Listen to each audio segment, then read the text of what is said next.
Thank you, Sophia. All right, so we'll begin with the final plenary panel of the conference. I know some of the sessions ended late earlier, so I wonder if people are just coming back, and as is Kojo, who went to get some water. So the theme of today's panel is revisiting the issue of identity in economics. And the question that comes is, why is it that the theme needs to be revisited? Has there been something because of which economics has not caught on? Of course, we already know of a lot of movements happening across the world, particularly Black Lives Matter, Dalit Lives Matter, feminist strikes, and economics needs to catch up. It's been trying to catch up, but increasingly, given the political climate of the time, there is much more that needs to be done. Is there something wrong with the way economics mainstream understands the issue of identity and incorporates it in its approaches? If so, what is wrong in the way it has understood it? And is there something wrong also in the way heterodox economics has been incorporating the issue of identity as well? Today, we have three very interesting scholars who've generated amazing scholarship and have really defined a lot of things in the field on the issue of identity in economics. I will be co-hosting this panel with Dr. Devika Dutt, who's a lecturer at King's College London, and will be introducing our speakers. We have three speakers today. We have Professor Naila Kabeer, Professor Kojo Koram, and Professor Jens Lerche. While we will be engaging on issues of identity inequality in the labor markets, focusing on various different identity. When we'll be speaking with Naila, Jens is going to talk to us about the issue of caste and how it's approached in the issue in economic frameworks and thinking. And we have Kojo Koram, who's going to expand on racial capitalism theme to include law and political economy in the context of British Empire. So as we know, we're spanning like a huge range and a huge spectrum of the issues, all of which are extremely critical to how economics discipline needs to rethink the issue of identity. May I request Devika to take the floor and introduce the speakers. Thank you. All right, welcome everyone to the last plenary of this amazing conference. And I'm sure Surbhi's told you why this is important. And I have to say the cliche thing that our panel needs no introduction, and I'm going to go ahead and introduce them anyway. So first up, we have Professor Naila Kabeer, who's a professor of gender studies and development at the Department of International Development and Department of Gender Studies at LSE. Her research interests include gender, poverty, social exclusion, labor markets, livelihoods, social protection, and citizenship. And much of her research is focused on South and Southeast Asia. She's very much a stalwart when it comes to, I mean, at least for me, issues of feminist economics, but obviously her research interests are far broader than that. So after that, we're gonna hear from Professor Kojo Koram, who's a lecturer at the School of Law at Birkbeck College. He's written some great books, edited, I believe, War on Drugs. Is that? Great books. Global Color Line. His newest book is really exciting. I've literally heard about it on all the podcasts I listen to, which I'm really excited to read, called Uncommon Wealth. So very fortunate to have you here with us. And then finally, we'll have Professor Jens Lerche, who's a reader in agrarian and labor studies in the Department of Development Studies at SOAS. His research focuses on India with interests including political economy of agrarian transformation, class and caste relations in agrarian transition, political economy of labor relations, unfree labor, rural labor, role of the ILO, among other things. So we have a very illustrious panel, and I'm really excited to get this started. So we'll start with you, Professor Kabeer. For all the panelists, because we have a hard stop at 6, I request you to limit your interventions to 20 minutes each, and thereafter, Surbhi and I will sort of get it going with some questions too, and I'm sure we'll open up to the audience soon after that. So without further ado, I'm gonna hand it over to Professor Kabeer.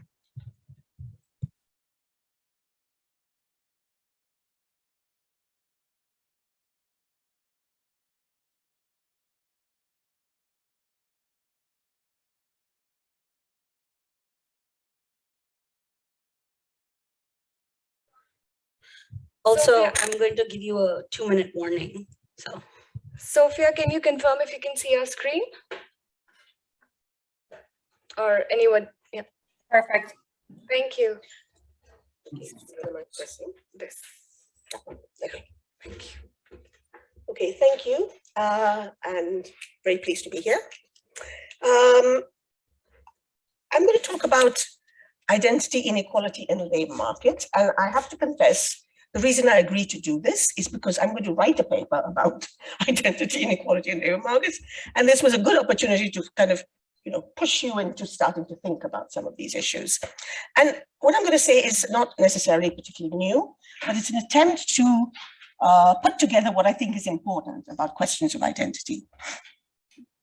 So what I'm going to talk about is why is identity important in understanding labor market inequalities. My particular interest is not in identity per se, but in identity as it intersects with material disadvantage. So it's grounded in an analysis of class. I think it's quite important before we go on to labor markets to understand how inequalities of identity play out over the life course. It doesn't, we don't come fully blown with our identities in the labor market. These have been built up over a period of time. And then I want to look at some mechanisms of inequality. I'll come to that in a minute. So in economics, for a long time, discrimination was recognized, but in very particular ways. So you had Gary Becker talking about individual employers having a taste for discrimination, but in competitive markets, they would be kind of, punished for such irrational tastes. And you had Ken Arrow talking about statistical discrimination, nothing personal, but if you were a member of a group whose average characteristics were lower than others, then tough, you're not going to be, you're going to be judged on the basis of the average for your group. It's only recently, I think, that Akerlof has started talking about questions of identity more seriously in economics. In Marxism, of course, there has always been a attention to class and to class exploitation as a group phenomenon rather than individual, but largely interpreted as an economic phenomenon. And it's only very recently that the plurality of social identities that make up different classes and their unequal positioning to each other has been recognized. Within development studies, which is where I come from, the conversation was either about poverty inequality, but always on income and wealth. So even when we started to recognize the multiple dimensions of poverty as being more than income deficits, but deficits also in food, housing, and so on, the root causes of these multiple dimensions were traced to income deprivation. That these deprivations could reflect recognition as well as redistribution was not something that was taken seriously. And I think it was really Francis Stewart bringing in the idea of horizontal inequalities, group-based inequalities that cut across income and wealth distributions, and that reflect the hierarchical positioning of different social groups. I will need water at some stage. That questions of identity began to enter the mainstream of development studies.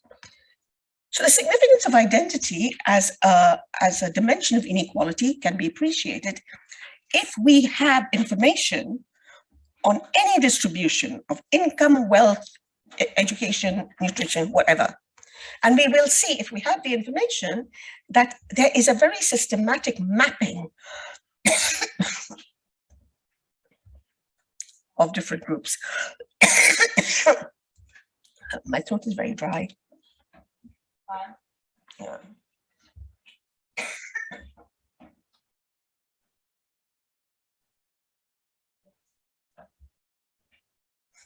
So that looking at that mapping tells us about which groups in that society are advantaged and which groups are disadvantaged. So for instance, if we look at income distributions in the United States, we will see white people at the top, and we will see Black and Hispanic workers at the bottom. The same if we look at Brazil, and the same if we look at India. We see the privileged castes at the top and the lower castes and indigenous people at the bottom. And if we did that distribution, not just for income, but for education, for well-being, for mortality, you would find the same thing. My interest is in this intersection between class and social identity. There are, of course, forms of discrimination that operate regardless of class. if we look at the world's, this is my other little slide, the world's 10 richest men, right? And the world's richest women, we will find only 3 of the world's richest women are richer than the poorest of the 10 richest men. So even at that level, we have a certain amount of inequality, but this does not overly concern me. I'm more interested in the people at the bottom. And whether we look at Brazil, and as I said earlier, we look at Brazil, we look at India, we look at South Africa, it is the same story. Certain privileged groups at the top, this privilege the same, systematically thrown at the bottom. And of course, the COVID outcomes have brought these to the front, to the surface. And the South African one is particularly interesting because we see that lockdown led to substantial declines in employment and working hours for both men and women. But for each group, it was larger for Africans than non-Africans, low income than high income, educated than less educated, and so on. But in each of these categories, women lost out more than men. So gender remains pervasive across all these inequalities. But what I'd like to say is, what I'd like to bring to the table is what I think identity brings to the discussion of inequality and of labor market inequalities is an appreciation of symbolic, cultural, the intangibles. So while class deals with material inequalities, appreciating what identities and how identities are classified gives us an understanding of how devaluation harms. And I like this quote from Honeth: "We owe our integrity to the approval of others. Insults and degradation are forms of disrespect, denial of recognition. They are an injustice because they constrain people in their freedom. They're injustice not because they constrain people, but because they harm their self-understanding." So one of the things that Deborah Figert, a feminist economist, says, and it's a good place to start, is that when economists look at gender discrimination in the labor market, they look at the gender wage gap. And they ask how much of this wage gap is explained by familiar observable characteristics like education, training, skills, experience. And that part of the wage gap that is not explained by these expected traits and differences, we can attribute to discrimination, okay? However, she points out that actually, thank you so much. She points out that actually, it's not just the unexplained gap that is discrimination, right? Why have women got less education than men? Why have they less land? Why have they fewer skills? And so on. So discrimination, they didn't choose to have less education. They didn't choose to have less land. Discrimination begins a lot earlier than the point at which you enter the labor market. In fact, for very marginalized groups, it begins at birth. It begins at birth from the day that you are born into a group that has no land, no assets, no property, no housing, that is dependent on others. It begins at birth because you are born and live in an area. It is no coincidence that indigenous peoples all live in very challenging, remote, marginal, mountainous areas. But even other groups like caste and race, you can see a territorial dimension, a spatial dimension. So inner cities, townships, and so on.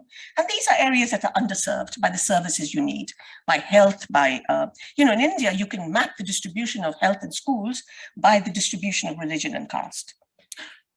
Muslims and lower castes have the fewest schools in health, right? So this means that you grow up in a territory, in an area where you don't get the basic services that you need. But even if you manage to go to school, what happens? Schools are overcrowded, teachers treat you badly, they send you to the back of the class, they don't hear you. I once went to the World Social Forum and there was a little Muslim boy on the stage and he said he hated school because the teacher made him sit at the back because she said, all you're good for is to become a terrorist. And I thought to myself, well, what is a better way to make sure this child grows up to be a terrorist? So you can see all the kinds of habitats coming into conflict with each other, the dominant and the subordinated, and how the habitats of the subordinated is continually reinforced by the messages that they hear.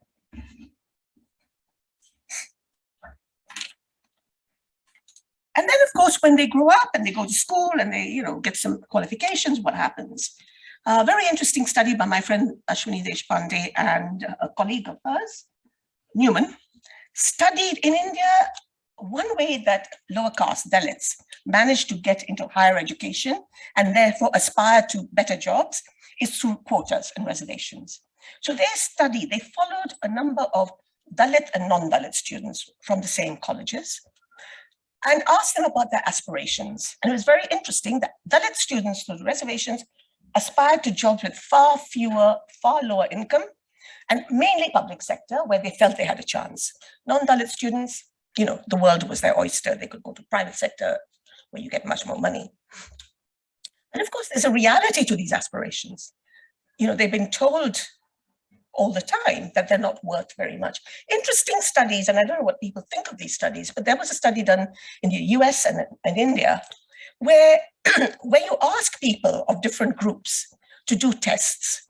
But if that test is linked in any way to their identity and that identity marginalized, the marginalized groups do worse. So in the United States, with Black and white students, they did some kind of a test and they said it was linked to intellectual ability, and that invoked the stereotype about Black and intellectual ability, and Black African students did worse. But where they didn't say that, where it was linked to ability to solve problems, they did as well as the white students. And in India, when you call out a Dalit student's name, immediately give away their caste, Dalit students perform worse than others.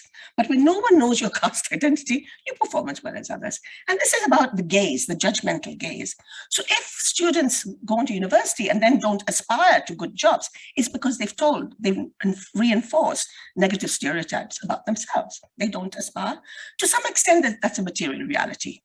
Because when Royston followed Black and white students from the same college with the same grades in the US, they found within 2 or 3 years, their paths diverged.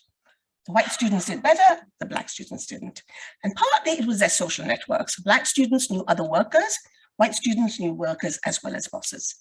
Similarly, with the Dalit students from India, they were interviewed a little later, and they found that they ended up in public sector jobs while the other students went on to others. So something goes on before the labor market and something goes on during the labor market, the mechanisms within the labor market. And within the labor market, I want to talk about 4 different mechanisms. How much time have I got? 8 minutes. Okay, I think I can do that. One is overt discrimination, right? You're a migrant worker, you've got no other choices. I'm going to pay you less than I pay anyone else. You're a woman, you're a Black person, and you have no choices. You just take what you've got. So that's overt discrimination. That's not the most interesting because it's just a little bit naked and brutal. I think the others are slightly more hidden, if you like. There is this idea of social closure from Weber and Parkin, I think. And this is when powerful groups are able to set out barriers which prevent less powerful groups from entering privileged jobs, right? You can look at caste as one of the oldest, and I know Jens is going to talk about it, but it is not possible to be from South Asia and not talk about caste. So caste is one of the oldest, right? It is a way of setting barriers up around the best jobs and the most respected activities, and assigning people from the lower caste to the worst activities. And even today, you will find the top jobs are taken by people from the higher caste, the cleaning, scavenging, and all the polluted jobs are taken by the lower caste. And yet caste has been outlawed in India, but it continues through these other forms. I think Edgeworth was someone who described very early in 1922, the role of trade unions. So on the one hand, trade unions represent workers' interests, but they represent the interests of a very privileged membership. And so what we see across the world is other kinds of unions have emerged in order to make up for the exclusionary tendencies of the male-dominated trade unions.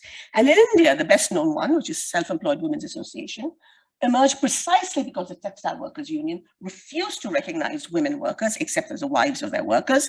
But the fact that there were a whole bunch of casual subcontracted workers in lousy pay, they were not interested. So trade unions have also operated mechanisms of closure. They've done well for their members, but not so well for others.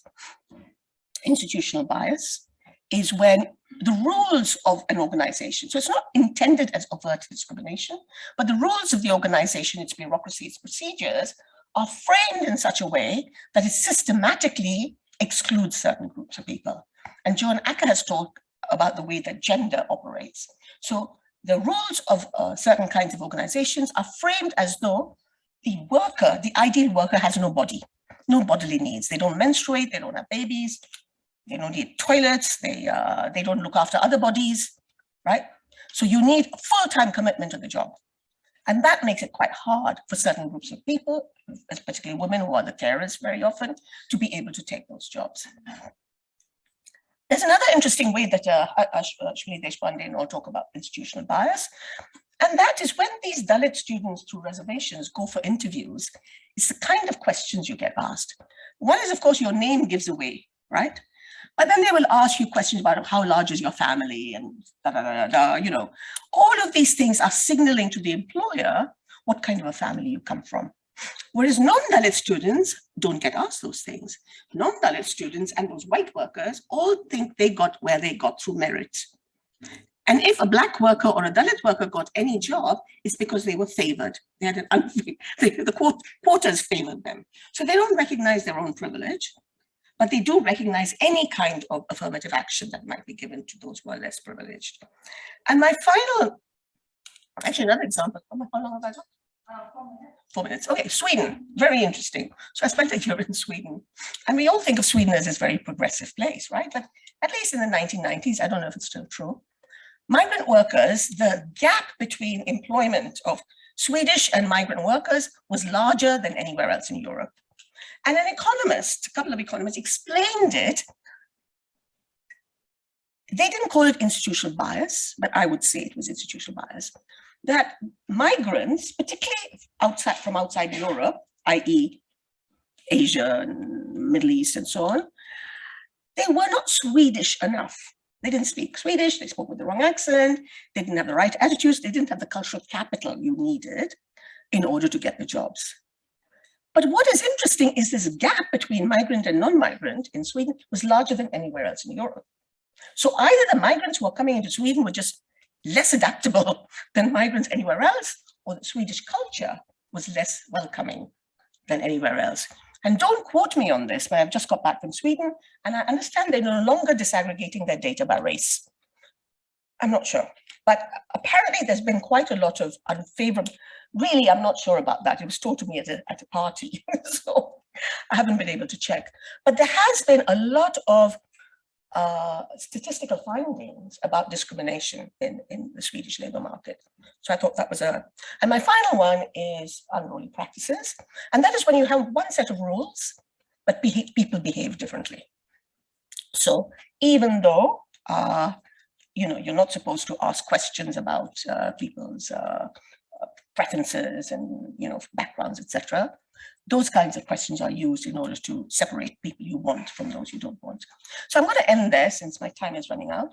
But I guess really what I'm trying to get at is that an analysis of the materiality of inequality takes you a long way to understanding why people are at the bottom.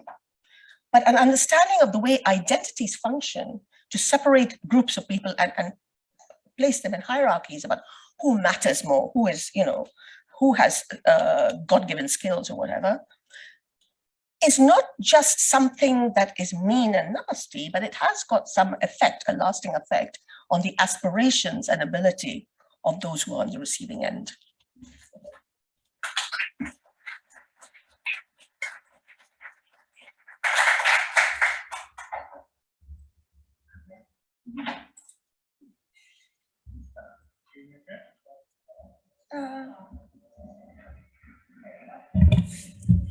Is that better now? Yeah. There we go. Look at that. The miracle of technology.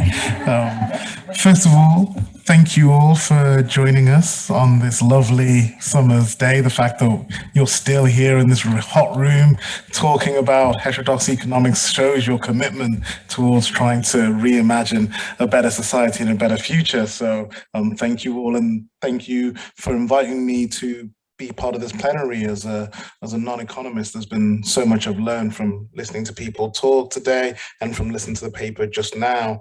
I teach in a law school, and I am one of a growing kind of network of lawyers who are taking a interest in the dynamics and relationships between law and political economy. We see this really emerging in the United States and now starting to orientate itself towards the United Kingdom.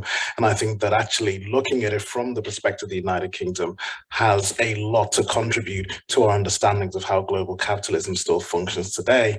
And that's what I'm going to talk to you about over the course of the next few minutes, looking at the way in which so much of the apparatus of global capitalism, particularly in terms of the legal architecture that governs it, in terms of the financial institutions that still anchor it, continues to reside in this forgotten heart of empire. You know, this is still a place that has such a crucial role in conducting the movement of capitalism all around the world. So the kind of point of launching in which I will engage in this question is the terrain that I've kind of covered in my most recent book, which was mentioned in the introduction, which is called Uncommon Wealth, written in the aftermath of empire. And this was a book that was really written in response to the growing interest in issues of decolonization that have sees not only the academic space, but even the public sphere in the United Kingdom over the last few years. You know, we've seen discussions around the decolonization of museums and road signs and public squares and curriculums and comedy shows and everything that you could imagine is being decolonized at the moment. And we've had, in terms of the academic space, some fantastic books really wrestling with the relationship between decolonization, racial hierarchization, the persistence of identity within the contemporary moment. Books like Prima van der Gopal's Insurgent Empire, Hindi Andrews' The New Age of Empire. But I felt that the way in which the conversation had started to steer itself, particularly in the public space, was one in which it seemed, or at least was presumed, that the only space in which the legacy of empire continued to influence life in Britain today was in the cultural and symbolic sphere, was in the realm of what type of exhibitions you have in your art institutions, was in the realm of what type of statues are allowed to be placed up in your public square. And that allowed those who wanted to suppress or dismiss the conversation around empire to say, well, we don't have time for that. Not in the current moment of compounding crises of capitalism, not in the age where we need to focus on leveling up or being the left behind or wealth inequality.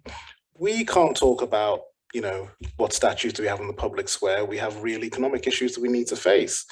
And so with the book that I just completed, it was a real attempt to address that kind of dichotomy that was being drawn up by reminding people that there's a few things probably more concerned with the distribution of wealth and resources than the project of empire. You know, the cultural element's a huge part of it, but nobody gets on a ship in the 18th century and sails halfway across the world to share some Jane Austen with someone. They go there to extract some resources and to transfer them across the world. And that is the legacy of the British Empire, particularly, not just particularly in the United Kingdom, but all across the world. And so in this book, I tried to wrestle with some of the ways in which we can see that aftermath of empire continuing to influence the operation of what we now call neoliberalism today.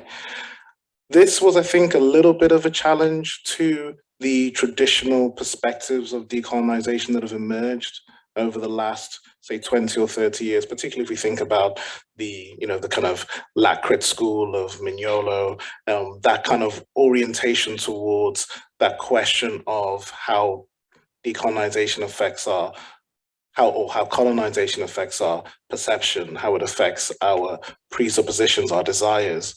By tying it back to this idea of the material, I think that it was bringing back into the conversation the voices of a lot of the decolonization leaders of that mid-20th century, the Nkrumahs, the Mossadeqs, the Manleys, people who've been erased from this story of decolonization, but I think have a lot to do, have a lot to contribute to helping us understand how we can face the challenges of the 21st century. I also think that it was a provocation or a challenge to the traditional pathway through which people engage with questions of economics. Similar to law, we presume when we talk about the economic categories of the contemporary moment that they existed in time immemorial, and we project them backwards. We take, whether we think about GDP, whether we think about unemployment statistics, we take the nation state as the primary unit of economic analysis and presume that this is something that would extend even back into our parents' or grandparents' age, when, as you know, a wave of international scholars have really emphasized, thinking about Sonia Pahuja, thinking about Michael Farrakey, thinking about Anthony Angie, we need to remember that prior to the middle 20th century, we didn't live in a world of nation states. We lived in a world of empires. This was a world in which sovereignty was monopolized by a few European empires, and this is what marked out the terrain of the global in a way that we often erase in the contemporary moment.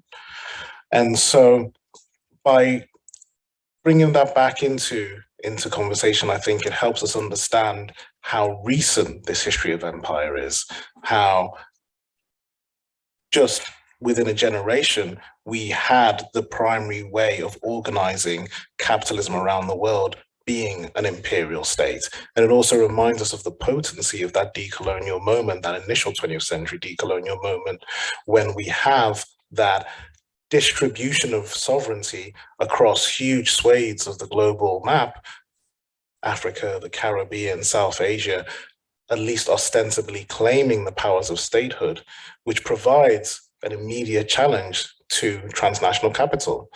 If prior to the 1950s, the companies that the British Empire particularly was so expert at cultivating in order to facilitate empire, these private capital vehicles for empire. Here, of course, I'm talking about everything from the Hudson Bay Company to the East India Company to the Royal Niger Company to the Anglo-Iranian Oil Company.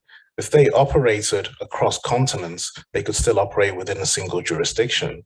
Once we have that multiplication of sovereignty across the world through that decolonial moment, you now have the challenge of having to face the potential labor laws or tax regulations or, you know, workplace demands of 5, 10, 15 different sovereign governments in order to facilitate the same process of wealth extraction that existed under the single umbrella of the British Empire just a generation earlier.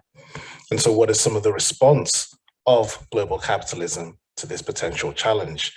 This is where I think we can start to look at the relationship between what we tend to call neoliberalism and the building blocks of the British Empire, which continue to outlive it even after its formal decline. We can look at some of the responses that are marked out by what we tend to call the offshoring of wealth in or tax havenry in contemporary parlance. I don't think it's any coincidence that the top 3 offshore financial centers in the world, at least according to the Tax Justice Network, are all British overseas territories: the Cayman Islands, the British Virgin Islands, Bermuda. These are some of the last outposts of the old British West Indies, the old British Caribbean, that remained under British sovereignty when countries like the Bahamas and Jamaica transitioned into independent sovereign nation states. What we had with the British overseas territories was them to repurpose themselves as these outposts, these safe havens for the transnational movement of capital, which also coincided with huge amounts of the liquidization of resources that had made up so much of the empire. People can look at the work of the historian Vanessa Ogle, who's really mapped out how so much of that decolonial moment was administrators, entrepreneurs, missionaries, in these former colonies, liquidizing their resources and looking to move them across the world before they became under the control of these sovereign governments. And so we can look at the way in which offshoring of wealth has also encouraged what the political economist Quinn Slobodian describes as the encasing of capitalism from the power and accountability of potential democratic governance. By placing it within this protective case, it can still move across the world much as it did during the Age of Empire without having to be accountable to these multiple different sovereign governments. We can also look at taking the case of offshoring that kind of specializes itself in, say, the Cayman Islands. We can remind ourselves that the Cayman Islands during the age of the British Empire was not even an independent colony. It was ran as part of the Jamaican colony. And then we can look at what the story of Jamaica was, taking a divergent path in that second half of the 20th century. We can look at the story of figures like Michael Manley, who was, of course, one of the leading voices for what became known as the new international economic order, the demand that was articulated through the United Nations for an economic as well as political transfer of colonial rule to these independent countries. If we look at the resolution that was passed, am I looking at? Awesome. If we look at the resolution that was passed by the new international economic order of the United Nations, it's a resolution that still looks radical today. It includes the right to food. It includes the demand for transnational capital to respect the permanent sovereignty of resources of all nations in the world. It includes the freedom for these nations to be able to hold these companies accountable, whether that be through tax demands or whether that be through nationalization. The new international economic order was supposed to be this apotheosis of what was known as the Third Worldist movement, which, kind of cohered itself both within and outside the United Nations, at conferences like Bandung, at conferences like the Tricontinental in Havana. This was supposed to be the manifestation of the ambitions of that movement, and very much found its champion, found its voice through Michael Manley, the Democratic Socialist president of Jamaica. But at the same time that the international economic order was kind of rising in its ascendancy, we also were seeing the counter-revolution of the emergence of neoliberalism within the Anglo-American world, which kind of came to a point of confrontation when we go to the only North-South conference that's ever happened in Cancun in the early 1980s, where following the election of Margaret Thatcher and Ronald Reagan in the United States and the United Kingdom, we now have the West empowered to no longer have to make those accommodations with the global South that it will seem to be directing towards, and instead weaponize the interests of transnational finance capital, whether that be through structural adjustment programs that were imposed in these countries, whether that be through conditional loan agreements that were imposed on these countries, whether that be through the encouragement of a reliance and dependency on foreign investments to be able to weaken the ability for places like Jamaica, Ghana, Nigeria to challenge the interests of transnational capital. And so we can see through the story of those two British colonies, the Cayman Islands and Jamaica, so much of how what we call neoliberalism was tied in with the aftermath and the afterwar of empire. And when we want to talk about that relationship between interests of wealth transfer and the questions of identity, questions of race, questions of hierarchy that we usually focus on when we talk about empire, I think that we can look at a figure who was very much the precursor to that counter-revolution of the West that was so much embodied by Margaret Thatcher. This figure that I'm referring to is someone that we probably only think about in terms of the English context as a nativist, very reactionary anti-immigrant politician, which is Enoch Powell. Enoch Powell's most famous for giving the Rivers of Blood speech, where he goes to Birmingham and declares that now the rivers of the United Kingdom will run with blood because of so much post-war Windrush generation migration that has emerged from the Caribbean, Africa, and South Asia. He talks about in the future, the black man will have the whip hand over the white man within the United Kingdom. And we often think about Powell simply in this chronology of nativist, racist politicians in the United Kingdom, tied to people like Oswald Mosley or Nick Griffin more lately. But there's another side of Powell that people often forget. Powell is also very much Britain's first neoliberal politician. He's working with the Institute of Economic Affairs at a time in which they're seen as a marginal, non-influential think tank. He's their first champion in parliamentary halls. He's the one who legitimizes Ralph Harris and Arthur Selden, Anthony Fisher, all of the main intellectual brains behind the Thatcherite project just a decade later. Just a few months after he gives the Rivers of Blood speech in Birmingham, he goes to the Mont Pelerin Society, home of Friedrich Hayek and Milton Friedman and all of the masterminds of global neoliberalism, and gives a speech on the removal of currency controls and the imposition of a fixed exchange rate. Powell was the man who Hayek actually described as our only hope to save England. And so we can see within Powell, I think, this dichotomy between a imposition of strict racial hierarchy and strict borders for different racial groups in terms of their movement around the world, and that investment in encasing the movement of private capital across the world, ensuring that capital and money and financial flows had a borderless world, that they were protected, they were able to move without restriction and without demand from different sovereign governments. And we can see that in his two speeches, one calling for an end to migration, otherwise there's going to be rivers of blood and a civil war, and the other one calling for a removal of all currency controls by governments and allowing for the free movement of money across borders.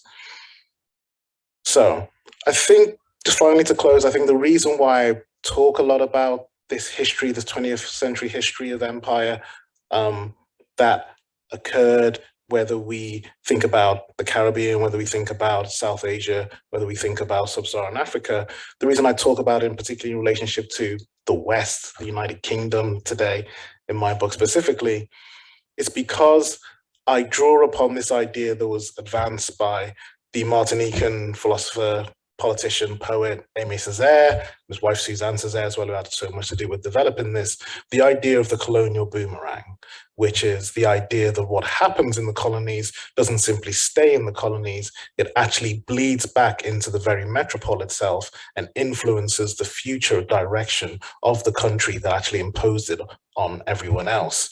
And, you know, Césaire talked about that in relationship to the violence of European colonialism in Africa, bouncing back on the mid-20th century emergence of fascism.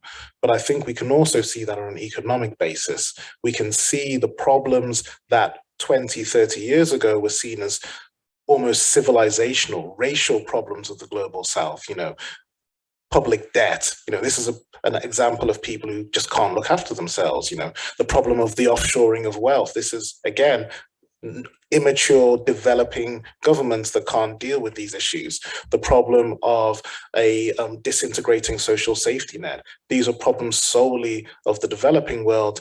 And now in 2022, we see how they're bleeding back into, even right here in London, at the heart of what was once the largest empire the world has ever known. And so I think by learning about what happened in the decolonial moment, we're not only filling in the blank pages of history that are strategically ignored in our education, particularly here in the United Kingdom, we're also helping to understand the global dynamics of capitalism that are going to influence the future direction of not just this country, but the entire global economy in the 21st century. So I'll stop there for now, and hopefully can say some more in the Q&A.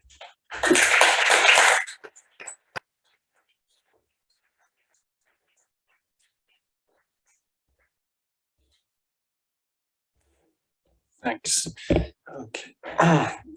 Wow, it's a tall order to follow after you two guys, but so I'll do it nevertheless, of course.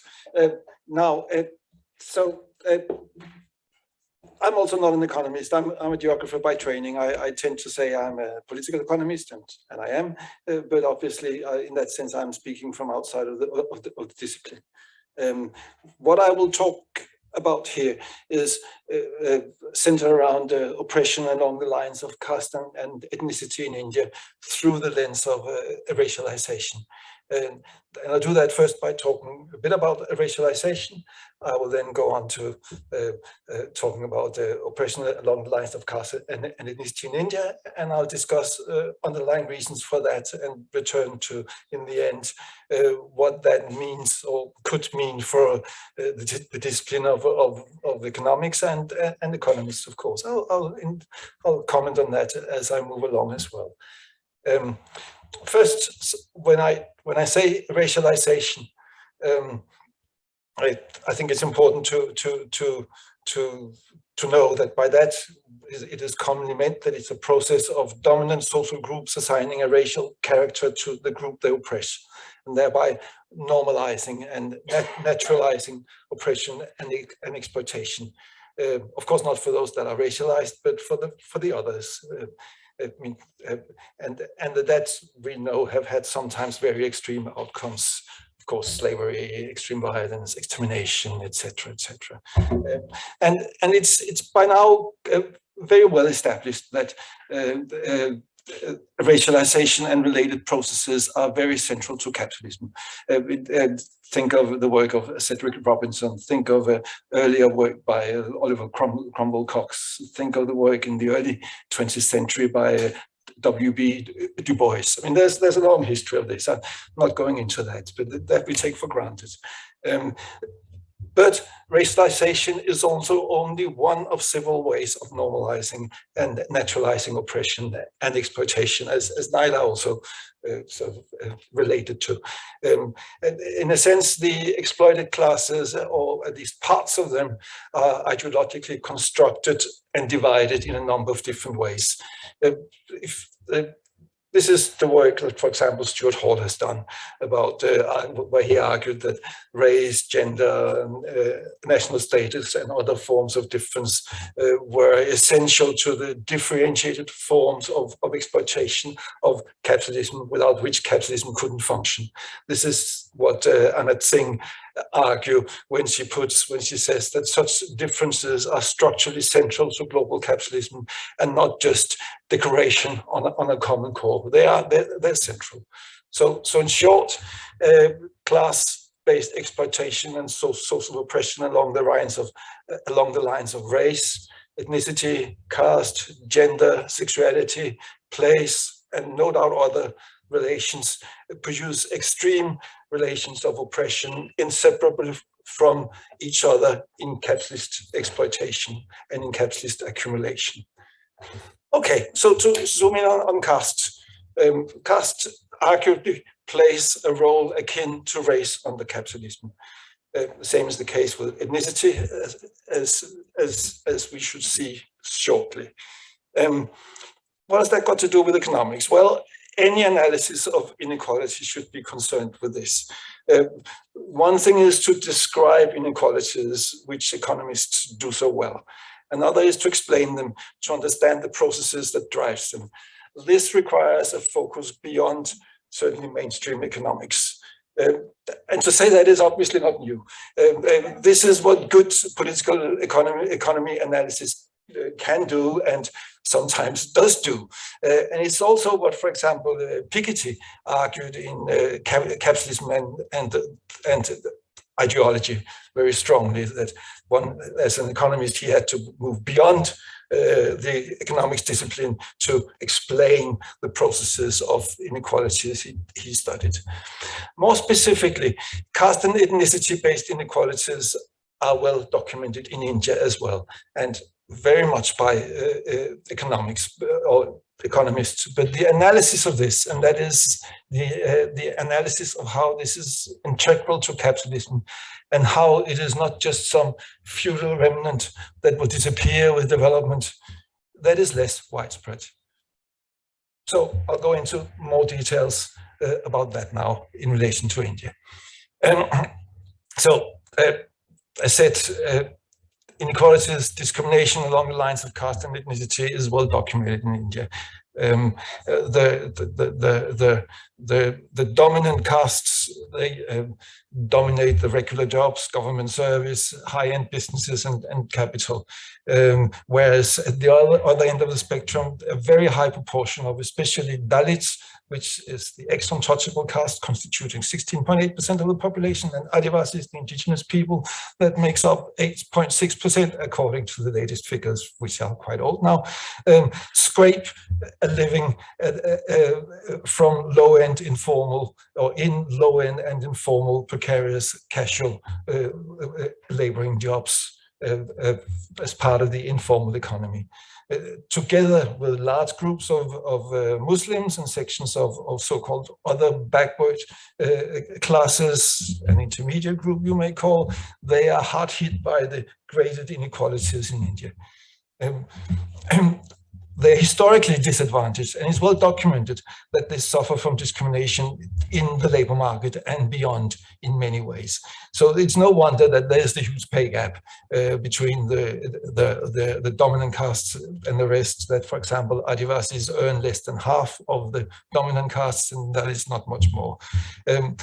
That's important, but it's also limited. It's descriptive, and one needs to go beyond that. And that is what I, among others, have tried to do in my work with Al-Pashar from the ERSC, and as part of a major research project that involved work in 5 different sites with 5 different postdocs for a full year, and in close dialogue with Indian economists such as Ravi Shrivastava and K.P. Kannan. We put forward the argument that I present here, and that is that exploitation and oppression along lines of caste and ethnicity of Dalits and Adivasis, and also other groups, but these were the groups we focused on because they're at the very bottom, are inextricably linked to each other and to exploitation. And that this is an integral part of the expansion of capitalism in India.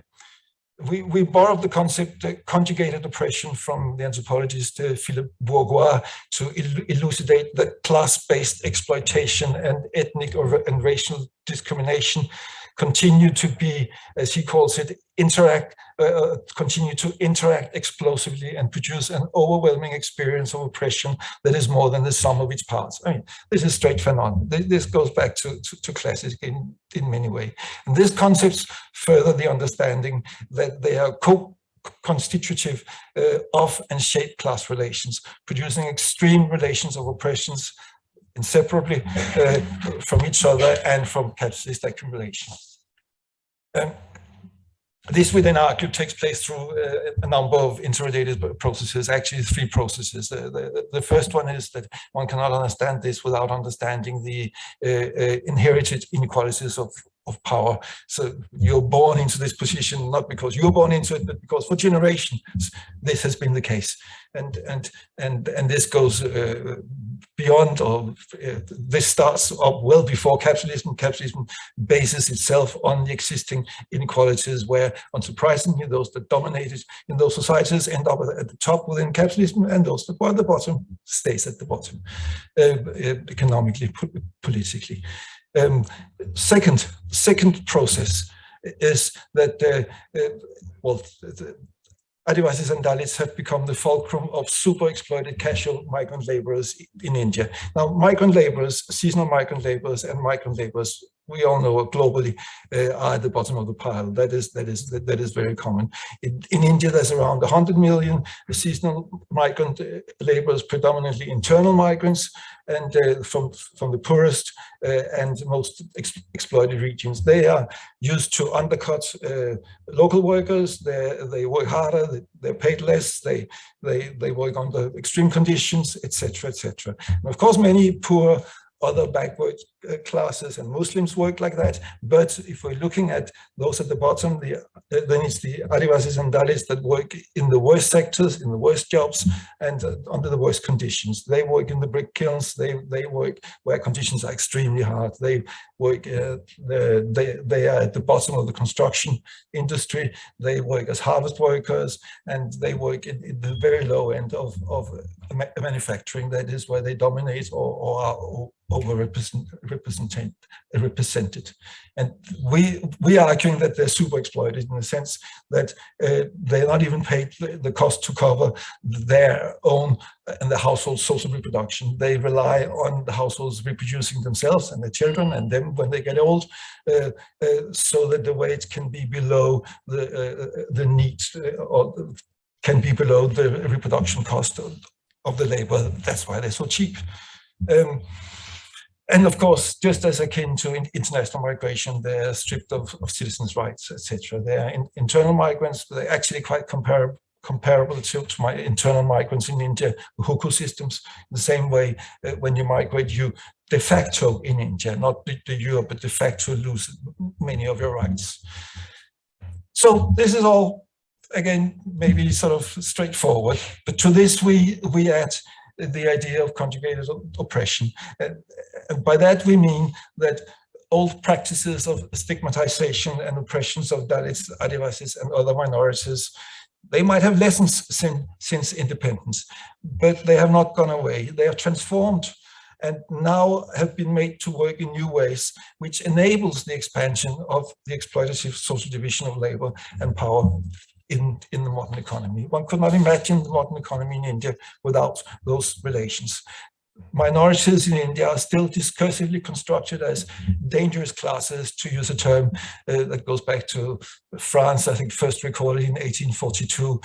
This was what Marx called the lumpen proletariat, the vagrants, the beggars, the prostitutes, the ones that didn't have a proper job for a long time, those at the very bottom of society, and that therefore was looked upon as being dangerous for society and not deserving in any way. So, and they're still constructed in that way as the dangerous classes in society. They're stigmatized in that way, and if need be, they're violently oppressed. For example, like in central India, Adivasi villages are often burned to the ground, women are routinely raped, killings of Adivasis, Dalits, and Muslims, and pogroms against seasonal migrant laborers occur with disturbing regularity. And on a day-to-day level, they're compelled to endure caste and ethnically based slur, while sexual harassment, etc., of course, is still ongoing. And this is something we document in our work from these field sites.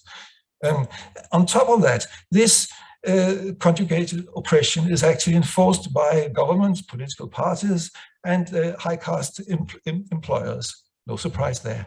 But it is also enforced by informal workers from non-dominant groups across the country.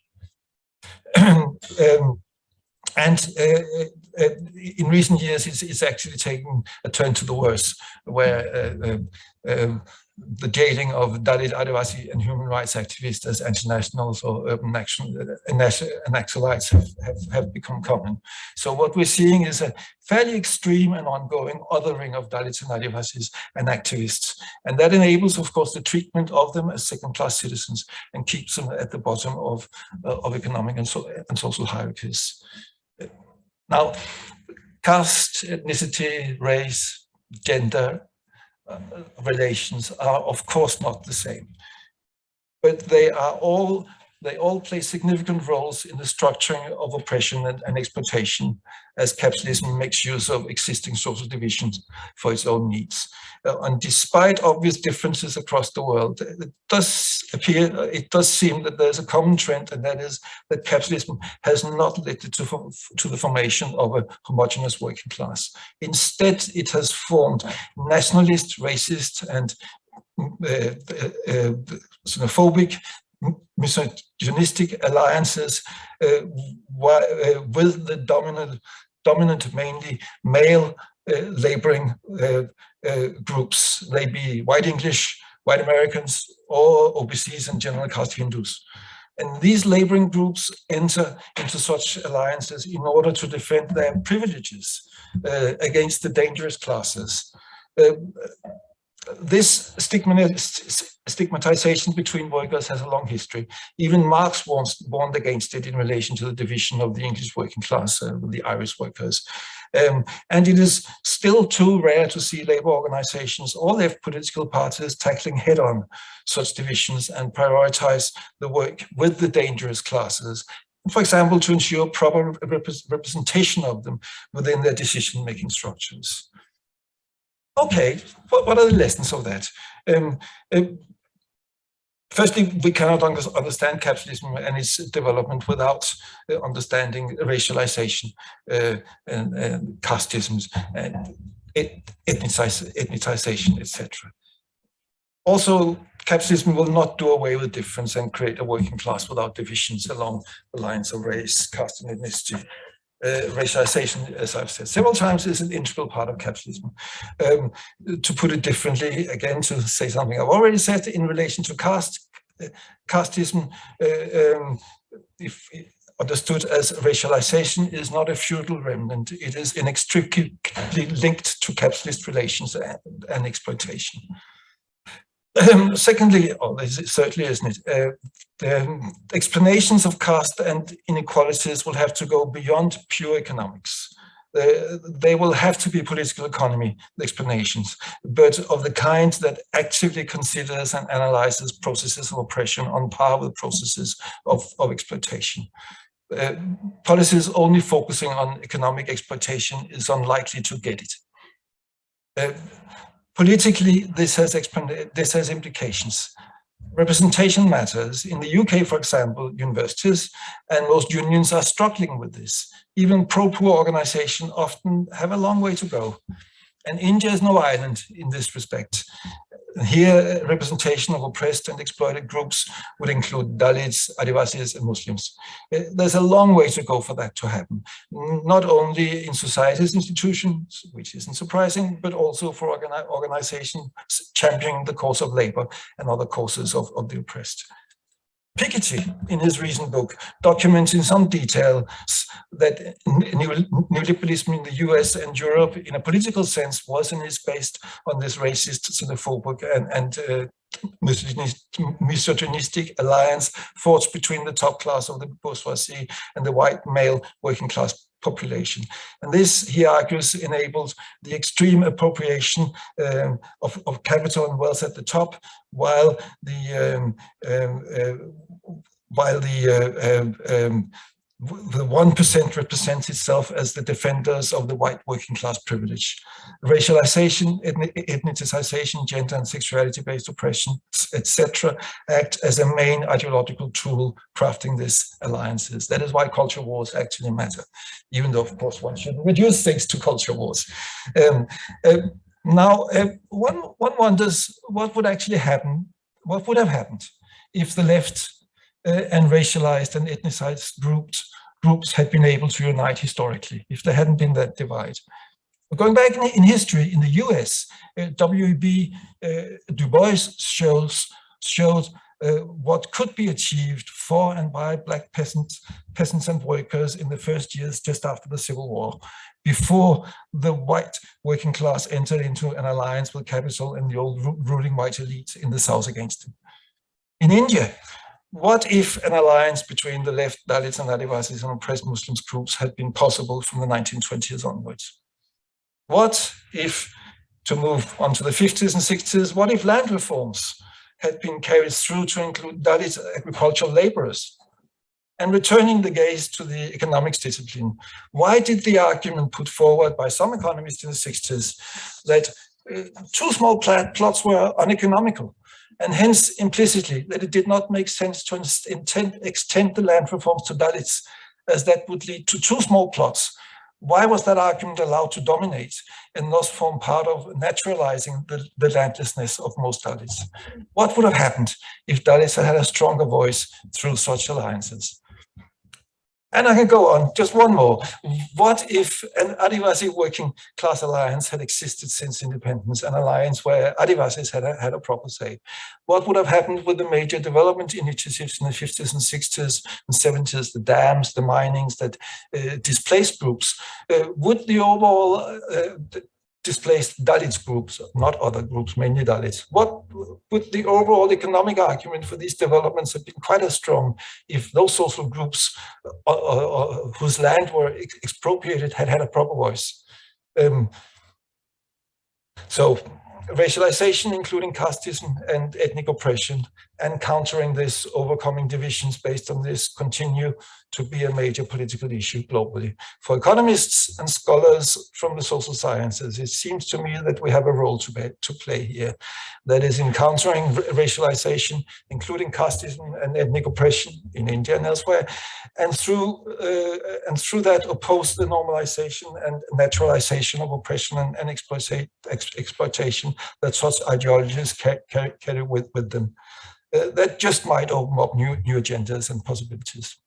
Thanks.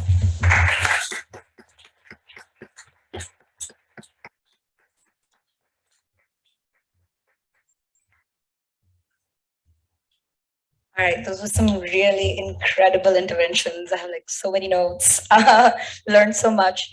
But I guess we have 20 minutes, and so I'm just gonna throw an opening question to the panelists, and then we'll move on to the audience.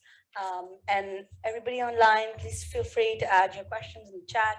I guess we're at the annual conference of the Association for Heterodox Economics, and there's also a lot of young scholars in the audience, actually. And so I wonder, like, given that most of us are trained in economics, and here we have 3 amazing scholars who work on political economy but are not trained in economics. Oh, I'm sorry, my bad. I'm sorry. Well, I'm sorry about that.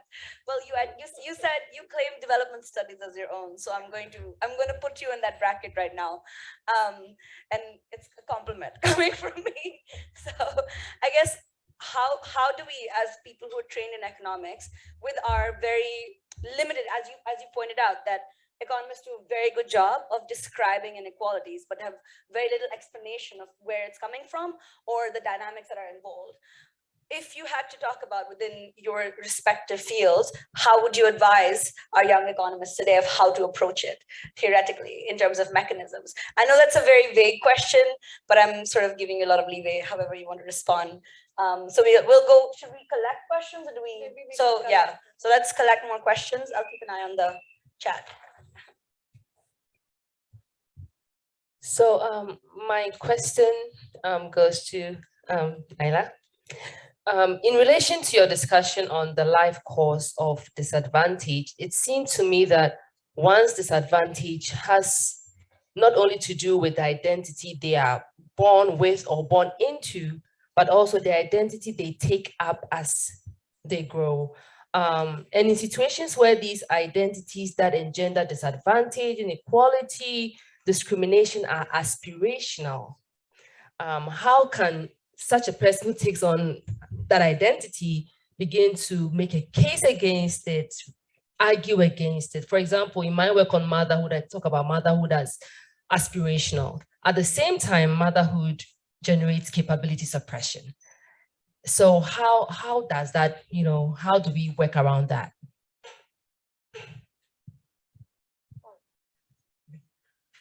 Thank you very much to the 4 speakers. Paul Hudson, no longer a fixed academic abode, as they say in reports from the criminal courts. I have a comment and a question. The comment is, as a Briton, I'm disappointed you didn't mention London as a tax haven. You may remember that George Osborne, when he was the British finance minister, invited multinational corporations that were already registered here, that if they registered, they wouldn't be taxed on their overseas profit. The question I need to ask, and I'd like further enlightenment.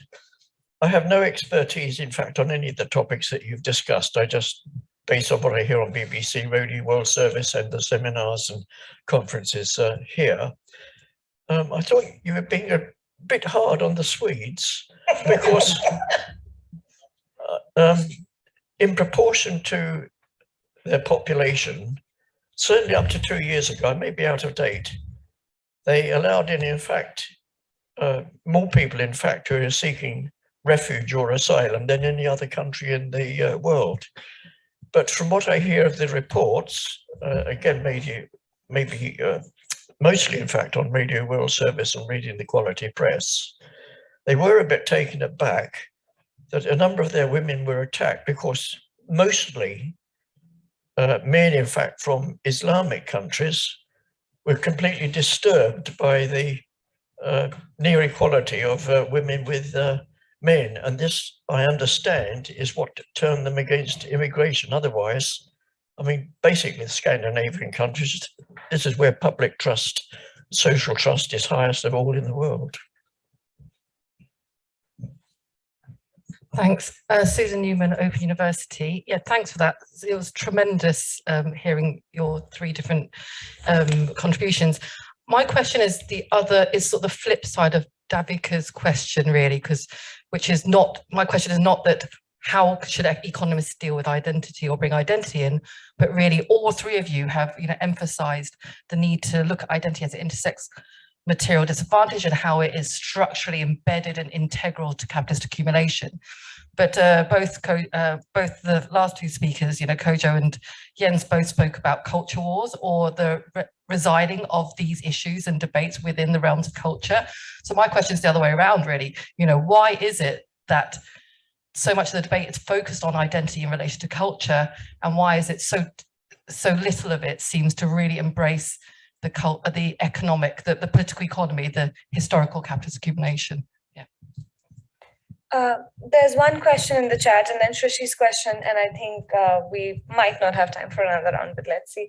So the question in the chat is by Ingrid. Thanks to all the speakers for excellent presentation. I particularly liked Kojo's return to materialist focus of Manley, etc., who were important figures in NIEO back in the day. The decolonization debates of the mid-20th century tended to generally both be more materially oriented and also more connected to the real political movements. For Kojo, what do you think are the reasons for the detachment of the material from the decolonizing debates today, and also the detachment from the real political struggles?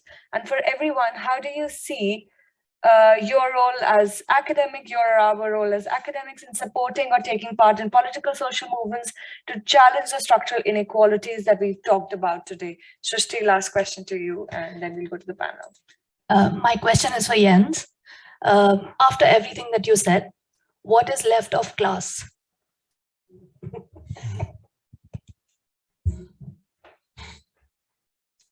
Thank you. We can go back in the same order. So Naila, if you may begin with you. Well, as you know, I have a hard deadline. I have to also leave at 6, so I'll be very, very quick. What can economists learn about studying inequality? Well, one of the reasons I'm no longer an economist is because I didn't think that they were willing to learn. I think they have and I'm talking about mainstream economics, it has very established paradigms that move at a glacial pace to take on, I think today they may have discovered norms, but I'm not sure. So I would advise economists to go interdisciplinary.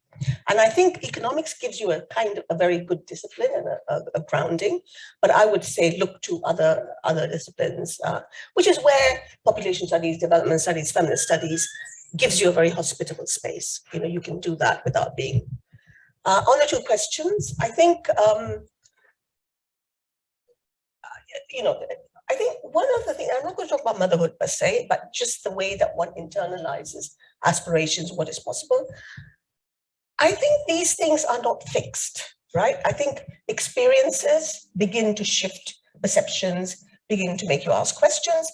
But I take away a quote I heard from a very poor peasant who said, my grandfather was a sharecropper. Father was a sharecropper. I thought I would be a sharecropper. But he had become a part of a collective group where new possibilities opened up. And I think for mothers, they're in this kind of double-edged thing. On the one hand, doing something that they appreciate and like, but also being oppressed for it, being sometimes enforced. So I think there's a kind of tension about how you find your way to continuing to do what you might value, but to look to be valued in return for it. On the Swedish issue, I spent a year in Sweden, and I would say, obviously they have a lot of very good qualities. And there was an article written by a Swedish feminist called "Swedes Have a Passion for Equality." And a Latin American feminist who lived in Sweden wrote another article, and an aversion to diversity. So yes, they take in immigrants, and yes, some of them are Muslim and don't perhaps appreciate the Swedish way of life. But that's no different from any other European country. you know, the fact that what I was trying to point out is that unemployment amongst the gap between immigrant employment and Swedish employment is highest, and native employment is highest in Sweden. And that is telling us something. So, and this business of why are they, if it's true, why have they stopped collecting data disaggregated by race? I'm going to check it, and all of you check it. Do not quote me on it, but somebody told me about it. So there is something. These countries have been amazingly homogeneous, and they have been had amazing welfare states because they were, dealing with people just like themselves. And I think they've had a harder time than, let us say, Britain, who from a very early period, because of colonization, had to accept all kinds of different cultures. So I think Sweden is still struggling to come to terms with some kind of multiculturalism. I don't want to be particularly mean. I think they're very nice people. Excellent, thank you. I'll try and be as quick as I can going through them. With the first question of what from outside the discipline can we offer to people within the discipline of economics, I think from my particular tradition of law, I think it's just a real emphasis on the recognition that an asset doesn't translate itself into an asset. A resource, a commodity, a piece of material only becomes an asset through passing through the law, through its codification in property, through its ability to enforce on its contractual rights, through its ability to be owned. There's a number of books I could recommend in relationship to that, but in the interest of time, I think I'll recommend just one, which is Katrina Pistor's The Code of Capital, which again emphasizes, particularly tying to the English common law tradition, much more than the kind of more state-based civil law traditions of continental Europe. The English common law tradition developed organically through this reliance on being able to codify and encase the interests of capital and material across borders to make that value translatable in different jurisdictions, which shows that interdependency between law and economics. Relationship to London as the capital tax haven, absolutely. I mean, I almost didn't say it because this is the mothership. We talk about the little ones, but absolutely. When we think about the emergence of the offshore world, I mean, they happen right here in London, way before we get the imposition of offshore legislation in the Cayman Islands and the British Virgin Islands. London, we already know through the euro dollars market crisis, is already becoming at the very start of this attempt to try and impose this Keynesian capital control, new structure of the Bretton Woods institutions on the world economy. London is already using its global network through its history as an empire to house offshore dollars through what became known as the euro dollars crisis, with the tacit allowance of the Bank of England, meaning that whilst at least ostensibly, the Western world's supposed to be building this new moment of capital controls, London's already rotting it from the inside, and that's as early as 1955.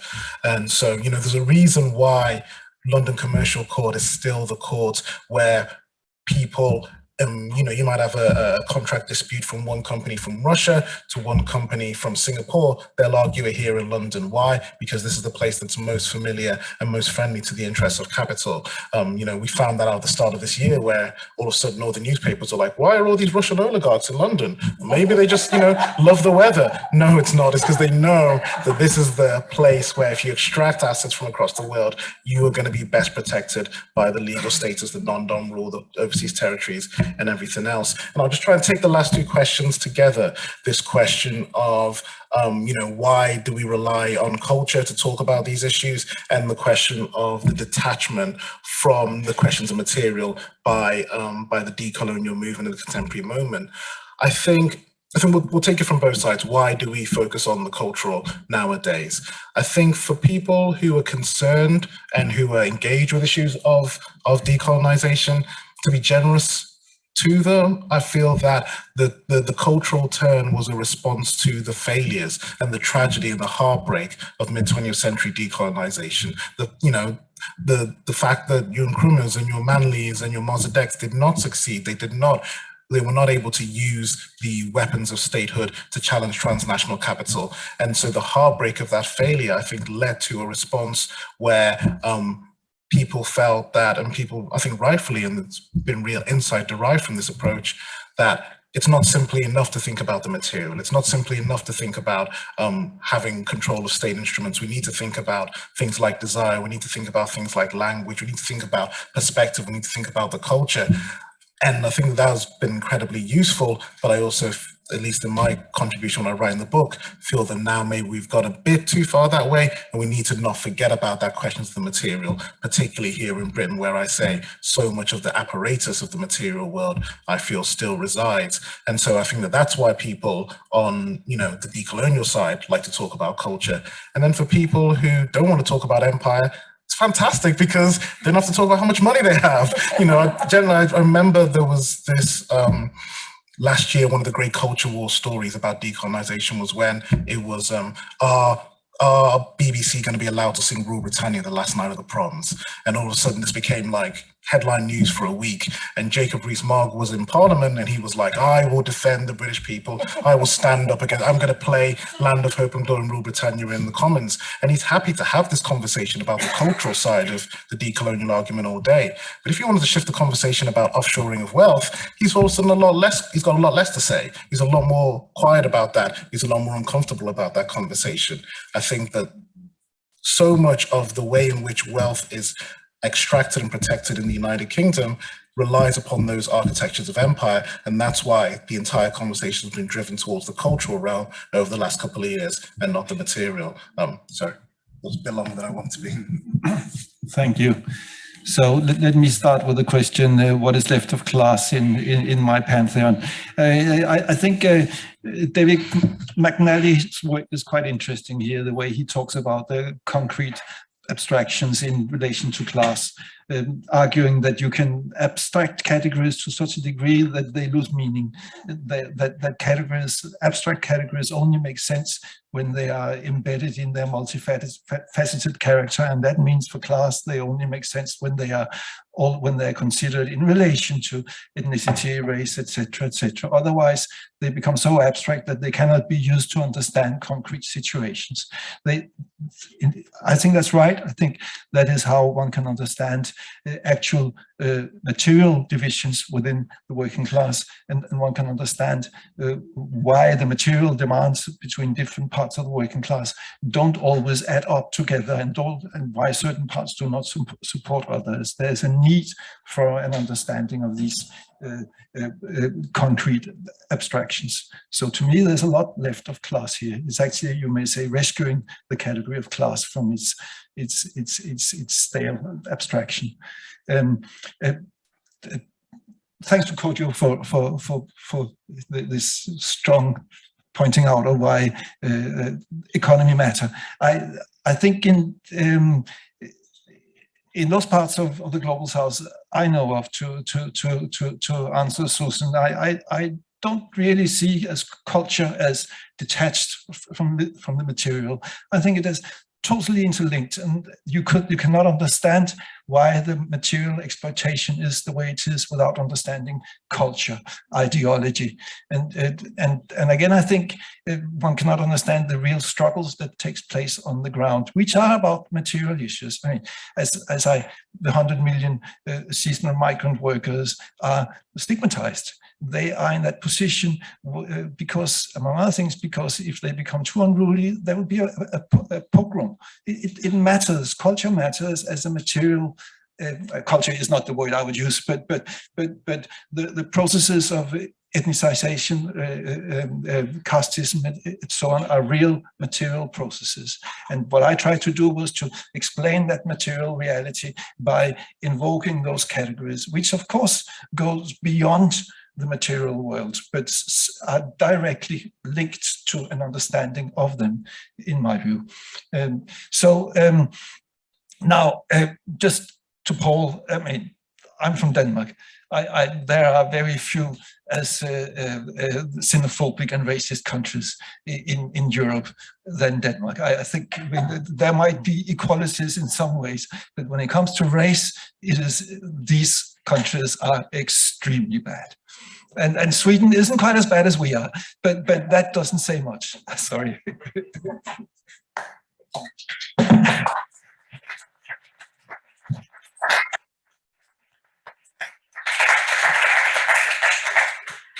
Thank you very much to our three panelists. And I know all the three panelists had said that they really need to leave exactly at 6. And I'm very, very happy and proud to say we kept exactly to time and 15 seconds to 6. And thank you very much for a very exciting discussion and just an apt end to our whole conference of Crisis in Capitalism or Crisis of Capitalism. Thank you very much.